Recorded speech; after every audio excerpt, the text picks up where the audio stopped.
எத்தனை பேர் நான் சொல்கிற இந்த விஷயத்தை அக்செப்ட் பண்ணுறீங்கன்னு கமெண்ட் செக்ஷனில் சொல்லுங்கள். நான் வந்து ரீசெண்டாக ஒரு சீரீஸ் பார்த்தேன். அந்த சீரீஸ் தான்.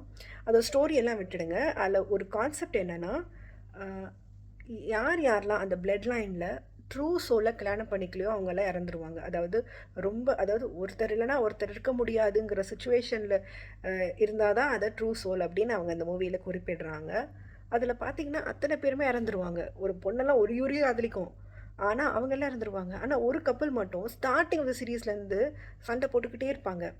நீ வேணாம், டிவோர்ஸ் பண்ணிடலாம், இப்படி தான் சொல்லிட்டு இருப்பாங்க. பட் கடைசியில் அவங்க மட்டும்தான் சாக மாட்டாங்க.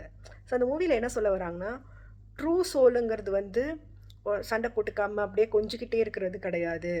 நிறைய டிஃப்ரென்ஸ் ஆஃப் ஒப்பீனியன் வரும், கம்பேரிசன் வரும், மிஸ் அண்டர்ஸ்டாண்டிங் வரும், எல்லாம் வரும்.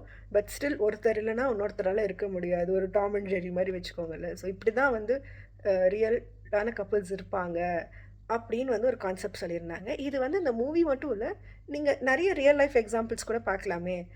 நம்ம வெளிலேருந்து பார்க்கும்போது என்னடா அவங்க எப்போ தான் சண்டை போட்டே இருக்காங்க அப்படிங்கிற மாதிரி தான் இருக்கும். பட் அவங்களுக்குள்ள அவ்வளோ நல்ல அண்டர்ஸ்டாண்டிங் இருக்கும். So I accept this concept. And நான் பார்த்த ஃபேமிலிஸ்லேயும் இப்படி தான் இருக்காங்க. அண்டு எனக்குமே அதான்.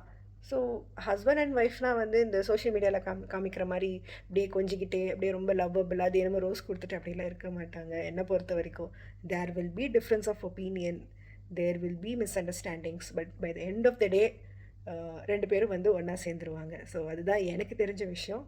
ஸோ உங்கள் கருத்துக்களை நீங்கள் கமெண்ட்ஸில் சொல்லுங்கள். நான் எதோ தப்பாக சொல்கிறேனாலும் நோ வரிஸ், கமெண்ட்டில் சொல்லுங்கள். I am accepting all your comments.